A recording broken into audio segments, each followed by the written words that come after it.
Thank you for joining us today. I first want to express my appreciation to South by Southwest EDU for providing us with the opportunity to play a part in this year's conference and for seamlessly adapting it to the virtual environment. Welcome to our session entitled School Lunch, Food Insecurity, and National Security. My name is Barry Ford. I'm President and CEO of Council for a Strong America, the nonprofit organization that comprises Fight Crime, Invest in Kids, Ready Nation, Mission Readiness, Champions for America's Future, and Shepherding the Next Generation. This group of leaders drawn from the fields of law enforcement, business, military, sports, and faith are all focused on ensuring that the next generation of Americans have the opportunity and the support needed to succeed. The last time we were here at South by Southwest EDU was in 2018, and we are thrilled to have the opportunity to return.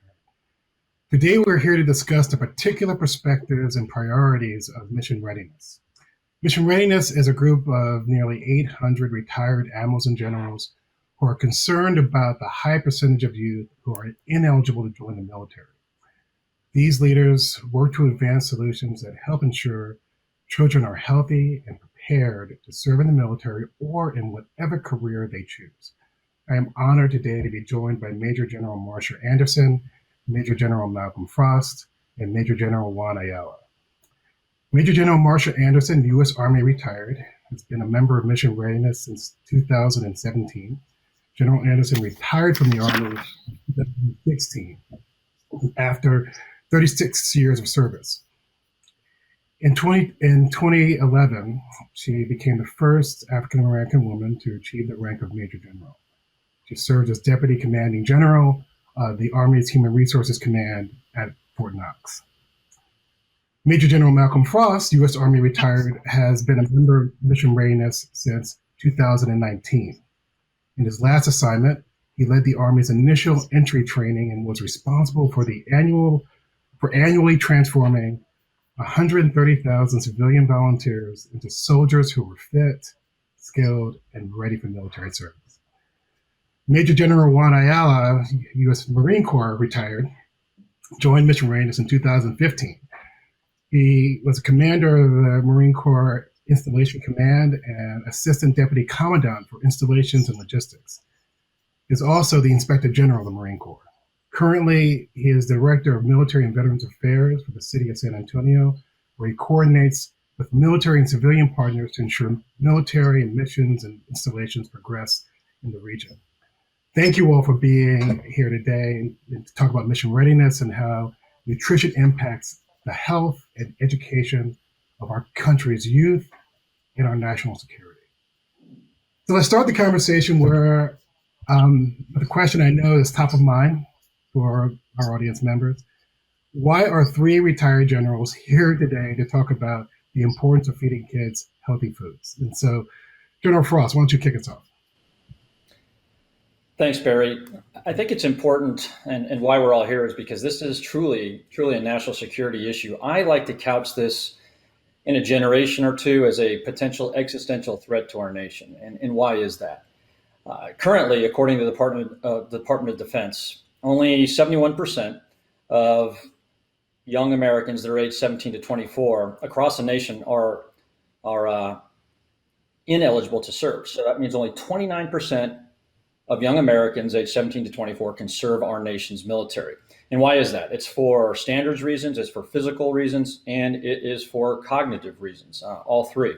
And so to put that into perspective, what that means is there's somewhere between 22 to 24 million young Americans that age group. So that automatically pushes us down to about 8 million that might be eligible to serve. And then you start looking at other factors like propensity to serve and the competition for these young Americans with college and universities and with business, et cetera.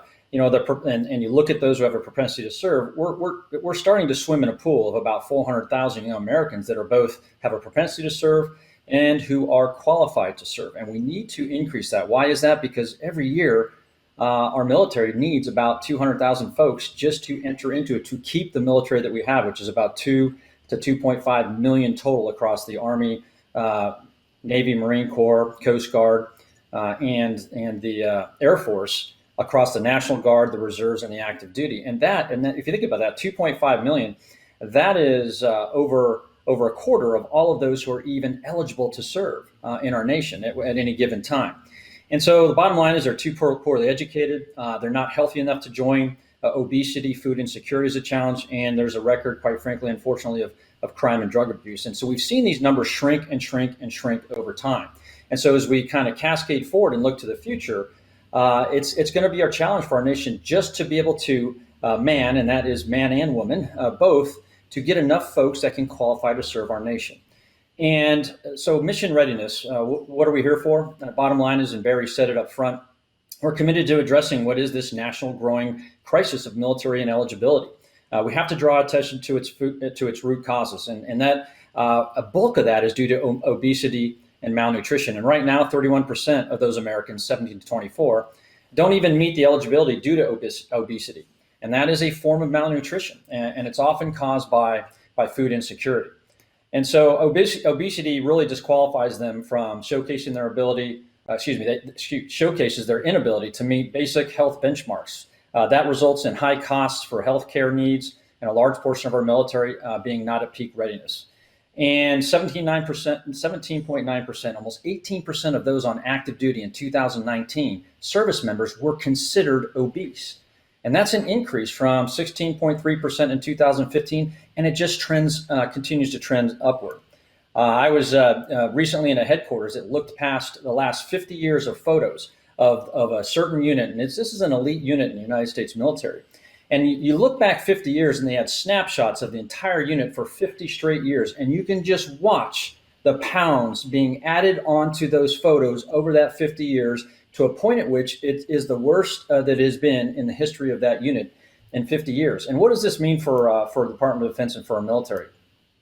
That's $1.5 billion spent every single year on healthcare to fight many different challenges from medical challenges, but a lot of it is obesity and malnutrition. And quite frankly, if you think about comorbidities and follow-on challenges, medical challenges that occur, a lot of this is based on the framework and the challenges with food insecurity and with obesity, and it starts there. And so I for 2 years was part of that initial military training, and I watched these young, I call them kids, but these young Americans come into right off the streets of America and straight into the military, and the challenges were significant.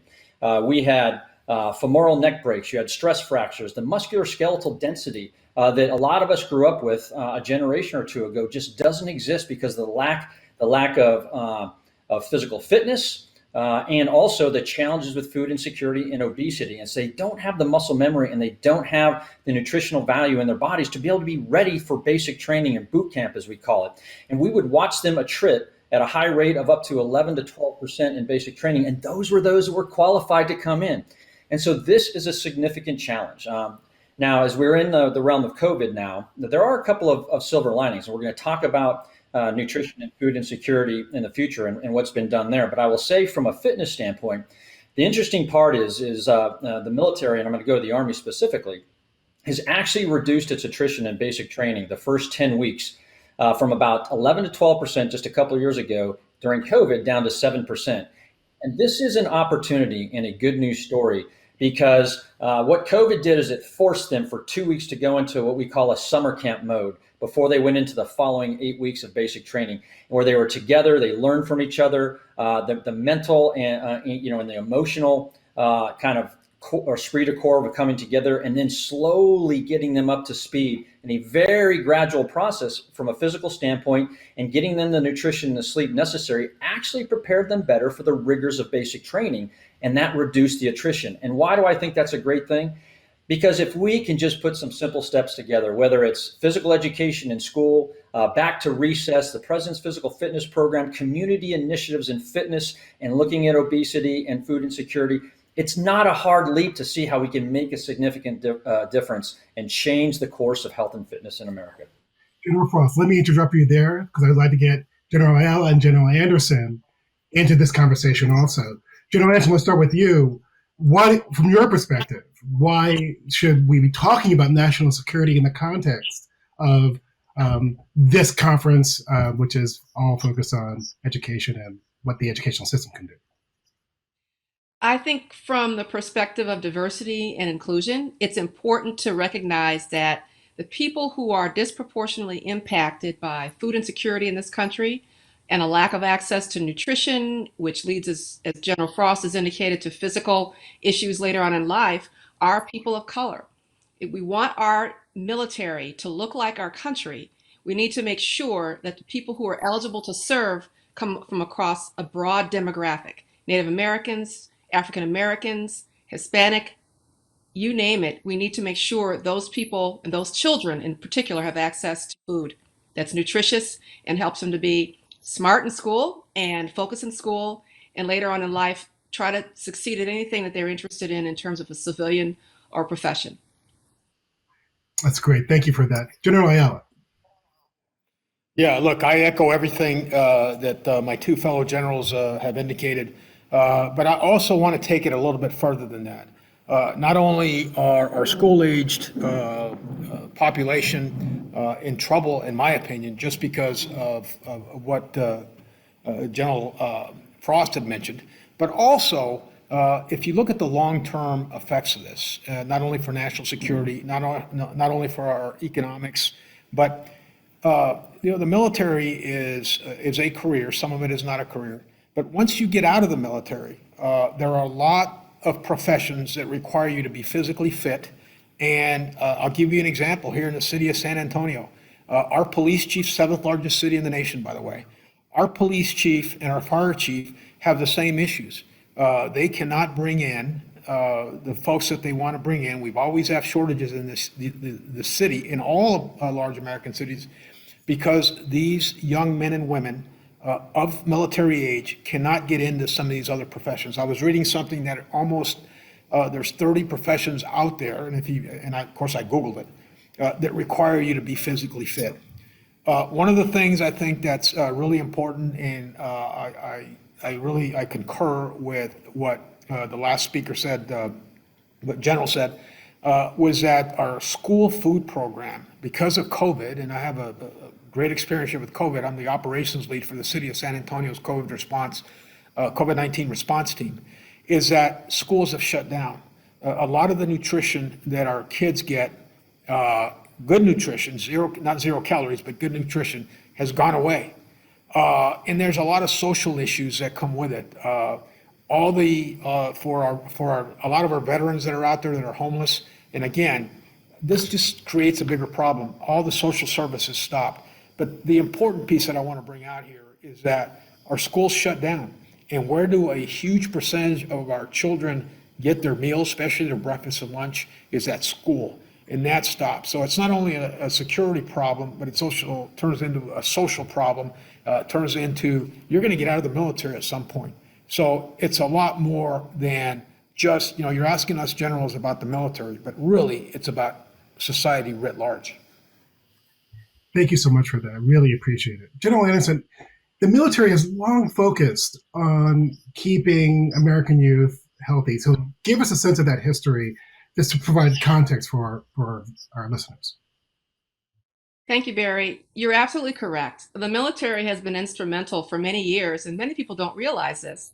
But in 1945, Major General Lewis Hershey, who was a former school principal, but who was also director of selective service, provided testimony to Congress that advised them that 40%, which has been mentioned before, of recruits in World War II were ineligible to serve because they were malnourished. That led, shortly thereafter, to the school lunch program, which we know today provides a free and reduced lunch to children at breakfast and lunch to certain children in schools all over this country.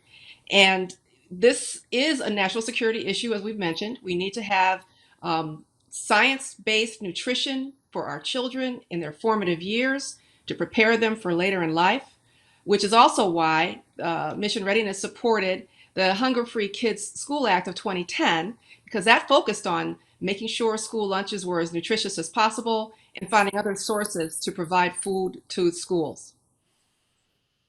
It's great. Thank you for that history, General Anderson. General Frost, I want to come back to you because you mentioned early on about the impact of COVID-19 and what we've seen throughout the country, that this pandemic has brought into high relief the long-standing issue of food insecurity. So talk a little bit more about how food insecurity correlates to obesity, correlates to the issue we're talking about now. Yeah, thanks, Barry. So, bottom line is, it's a major problem, and from our perspective as retired military leaders, it contributes to multiple disqualifiers of kids not being healthy enough to join, but also not being educated enough to be able to pass the military entrance exam, as an example. Children from homes with persistent food insecurity have shown smaller gains in both reading and math tests and skills than their food secure counterparts.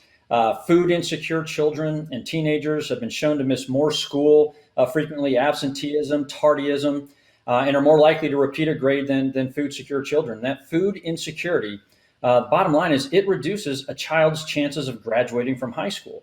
There's difficulty with aggression, getting along with others, and psychological dysfunction that occurs. And when you look at growing up in a food insecure environment, it has consequences, as was kind of illuminated by my fellow panelists, beyond K-12 education. And research has shown that workers who experience hunger as children, that they're not as well prepared mentally, physically, or emotionally, or even socially, to perform effectively in the contemporary workforce. So when we think about food insecurity, we often think about health impacts, but those health impacts, they therein affect how kids are able to learn throughout their developmental years. So this is a huge problem for our nation. Thank you for that, General Frost. General Ayala, I'd like to bring this discussion down to a local issue. There's a story out of San Antonio that showed that the greater food insecurity created by the pandemic has led to a potential increase in childhood obesity in the city. Can you tell us more about that, and tell us more about what San Antonio is doing to help ensure families have more access to healthy, nutritious foods? Well, the pandemic has really taken a toll, not only health-wise, but we're locked up. So children that were going to school and going to some of the programs that did have PE, guess what?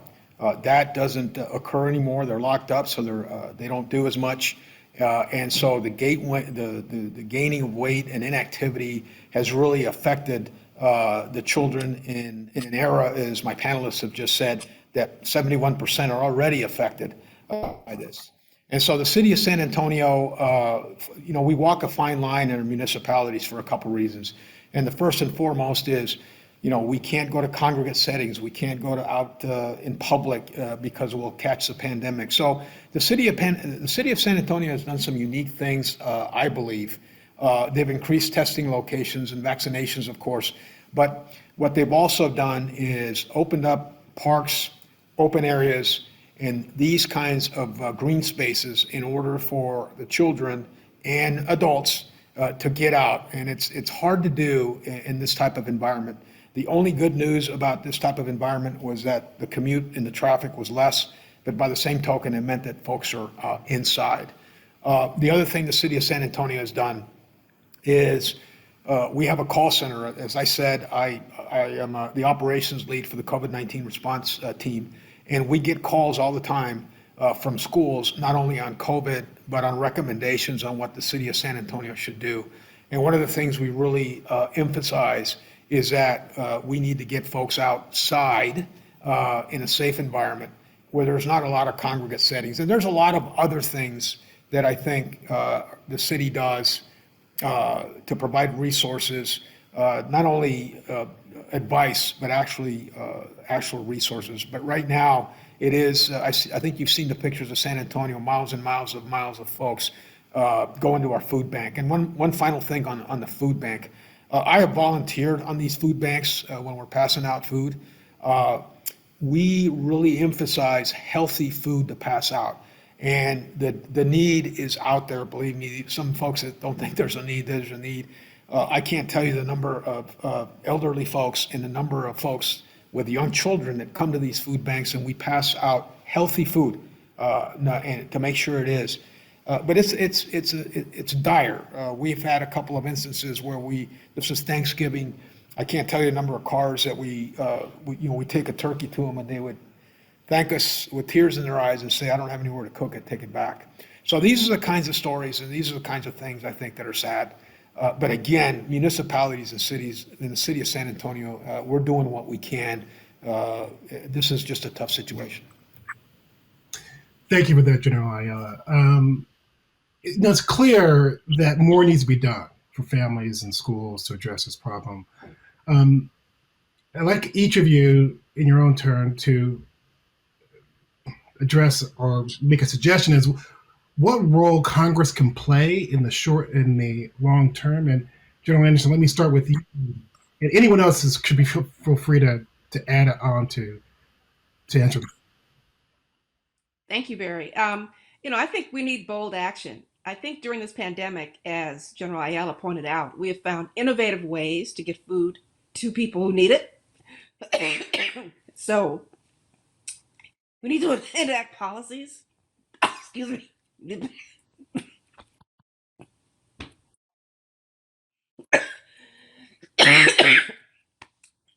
We need to enact policies and support existing programs with additional funding to encourage innovation, creativity, and expand the reach.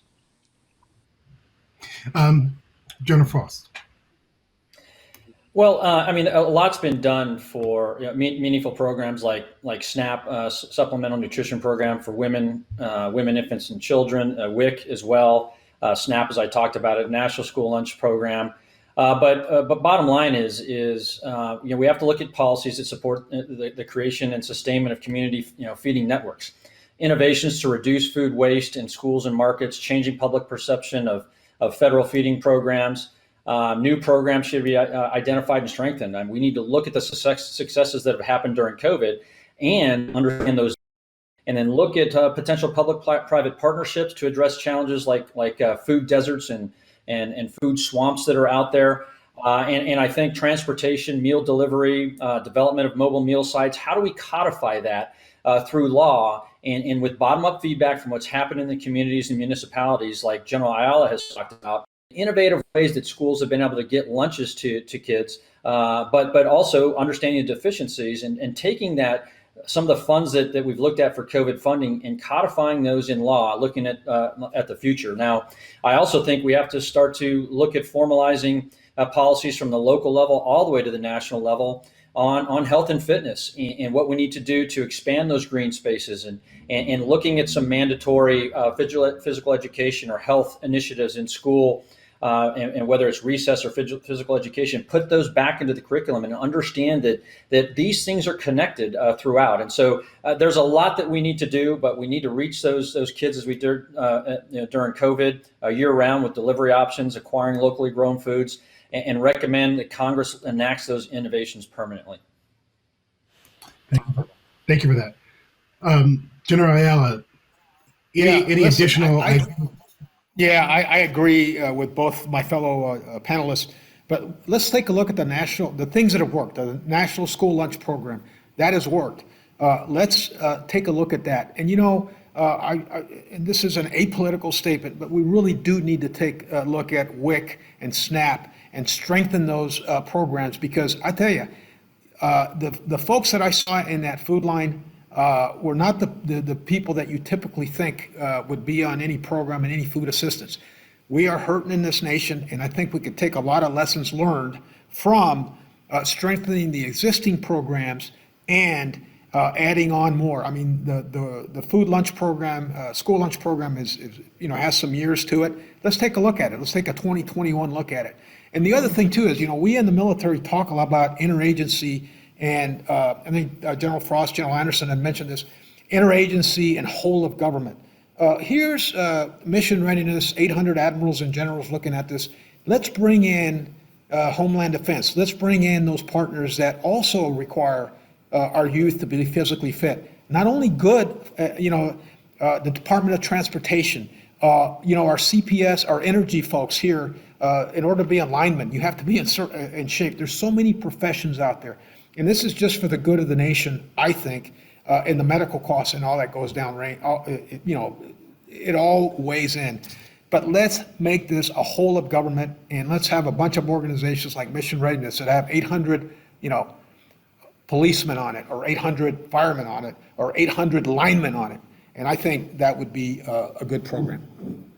And Barry, I would just add, I know we're closing on time here, but with every crisis comes opportunity. And I think this COVID crisis has shined a light on the challenges we have across this nation with food insecurity, health, and fitness. We've recognized it. We're meeting it as best we can during COVID, but now we need to codify and look at more permanent, holistic solutions in the long run so that we can get better as a nation.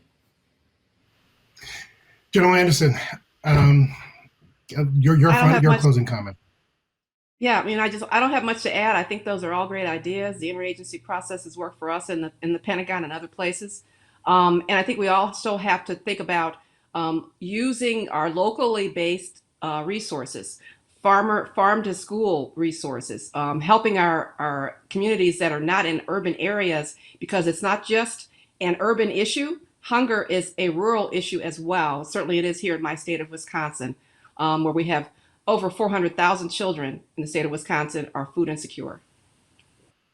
Wow. Look, thank you for your comments. Thank you for your time. Thank you, General Anderson, General Frost, General Ayala, for joining us today. You bring invaluable knowledge and expertise and experience to this challenge, and we're grateful for your time. I would like to, if you'd like to learn more about Mission Readiness, our Council for a Strong America, you can find us on the web at strongnation.org or on Twitter at Mission Ready or at Strong Nation. You can find the Mission Readiness podcast wherever you get your podcasts, and hear more of these great members talk and discuss these issues in more detail, but with equal passion. So I want to again thank South by Southwest EDU for hosting us and inviting us to be a part of this, and I want to thank you for joining us today.